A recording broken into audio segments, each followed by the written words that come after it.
Berbeda dengan pupuk padat, pupuk cair bertindak sebagai suplemen pertumbuhan hingga pembuahan tanaman. Pupuk cair dapat dibuat secara mandiri dalam bentuk pupuk NPK dan ZPT. Kedua jenis pupuk tersebut membutuhkan PGPR untuk melakukan penguraian bahan organik. PGPR atau Plant Growth Promoting Rhizobacteria merupakan sekumpulan bakteri yang berada di sekitar perakaran tanaman. Keberadaannya bersifat menguntungkan bagi tanaman.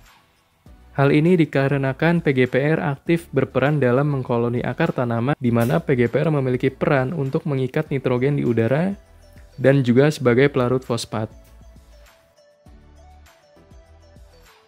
PGPR dapat dibuat dengan sumber dari akar tanaman, yaitu dengan cara memfermentasi 1 kg munggul pisang, 1 kg akar bambu, 1 kg akar rumput, 1 kg gula pasir, 1 liter air cucian beras atau air kelapa, beberapa batang terasi tumbuk, dan beberapa sendok makan micin dalam wadah yang ditutup rapat selama minimal 7 hari dengan pengadukan 2 hari sekali. Selain itu, PGPR dapat dibuat dari rumen hewan ternak dan buah atau sayur busuk. Selanjutnya, pupuk NPK.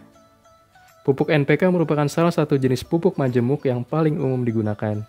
Ketiga unsur dalam pupuk NPK membantu pertumbuhan tanaman dalam 3 cara, yaitu N atau nitrogen untuk membantu pertumbuhan vegetatif terutama daun, P atau fosfor untuk membantu pertumbuhan akar dan tunas, dan K atau kalium yang membantu pembungaan dan pembuahan.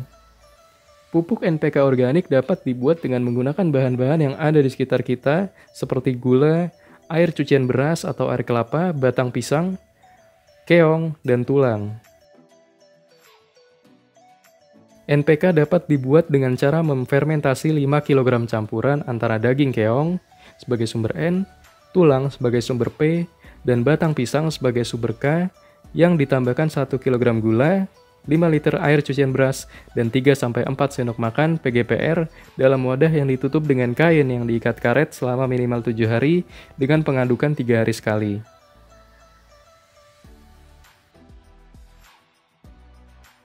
Terakhir, pupuk ZPT. Hormon tumbuhan atau ZPT memiliki fungsi fisiologis mengatur pertumbuhan dan perkembangan tumbuhan.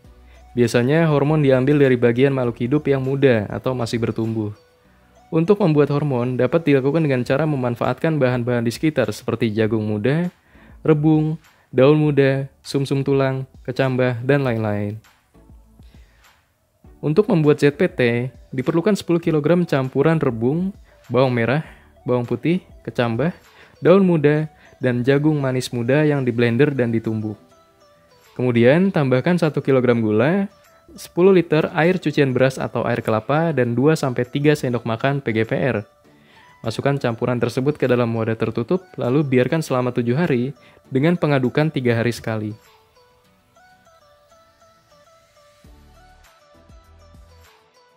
Ketiga elemen pupuk cair tersebut dapat digabungkan. Untuk membuat 16 liter pupuk cair berupa campuran PGPR, NPK, dan ZPT, masukkan 2 gelas N murni, 1 gelas P murni, dan 1 gelas K murni. Komposisi ini merupakan komposisi yang digunakan pada saat tanaman sedang bertumbuh. Ketika tumbuh bunga dan proses pematangan buah terjadi, masukkan 1 gelas N murni, 2 gelas P murni, dan 2 gelas K murni. Kemudian masukkan 40 ml ZPT murni, masukkan 30 ml PGPR murni, dan penuhi sisanya dengan air biasa sebagai pelarut hingga mencapai takaran 16 liter. Aduk rata dan siram ke tanaman sesuai frekuensi yang ditentukan dan teknik yang sesuai, yaitu pada akar hingga ke daun dengan sprayer. Frekuensi penyiraman minimal dilakukan 3 hari sekali atau maksimal seminggu sekali.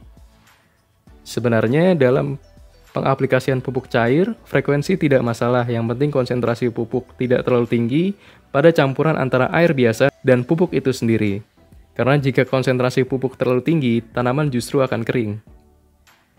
Sebelum berbunga, komposisi N harus lebih banyak dibandingkan P dan K, karena N berfungsi untuk membantu pertumbuhan vegetatif tanaman. Setelah berbunga, barulah penambahan K dan P dapat dilakukan lebih banyak dibandingkan dengan N. Sekian untuk pembuatan dan pengaplikasian pupuk cair sederhana. Terima kasih.